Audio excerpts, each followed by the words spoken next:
We are facing great challenges when it comes to achieving a healthy and sustainable future. And the world leaders, they have agreed to achieve the sustainability goals. But to achieve them, we have to work in many areas at the same time. And one crucial sector to work with is the food system.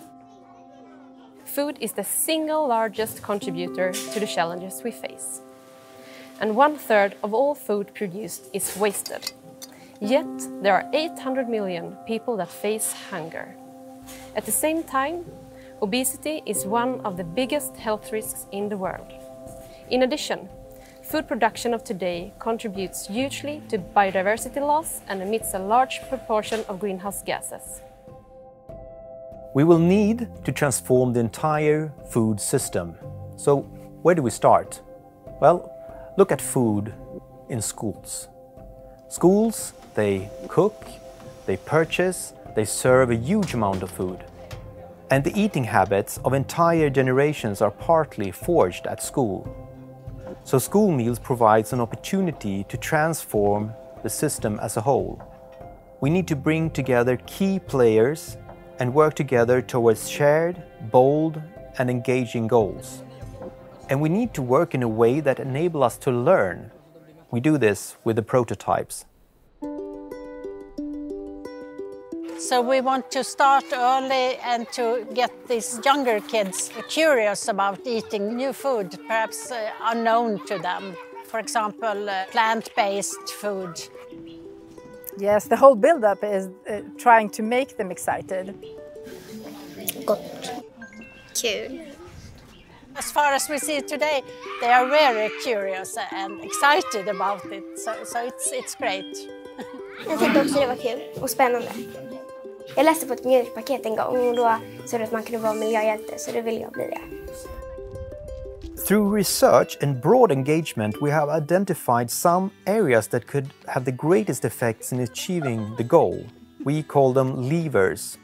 They work in a way that a small shift in a lever will impact multiple aspects of the system.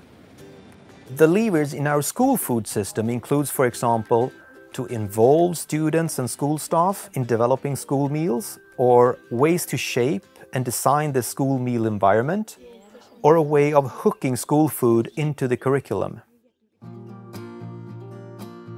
We've started off with a school restaurant that was very pale, ordinary. Men det var ganska grått, väldigt vanligt. Alla gråa stolar, gråa bord. Det var en vanlig vardag och det var inte så jättekul.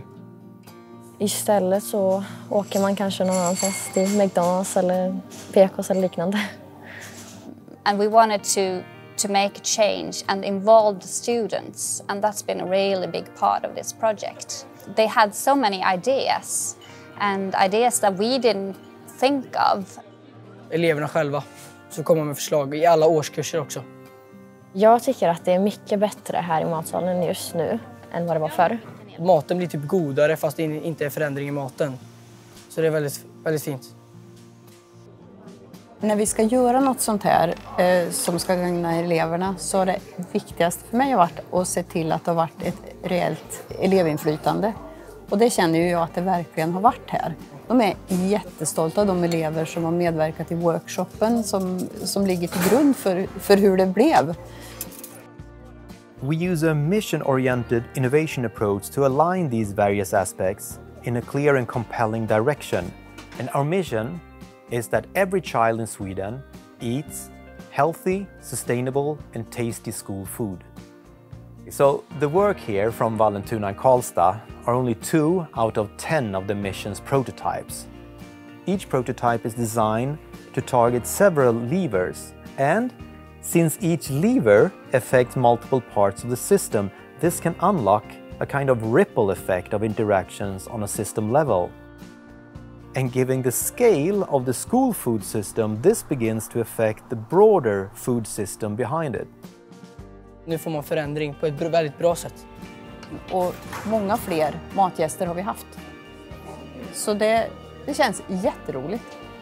So it's been an exciting progress, and we have still a lot to learn and change, but it happens so fast as well.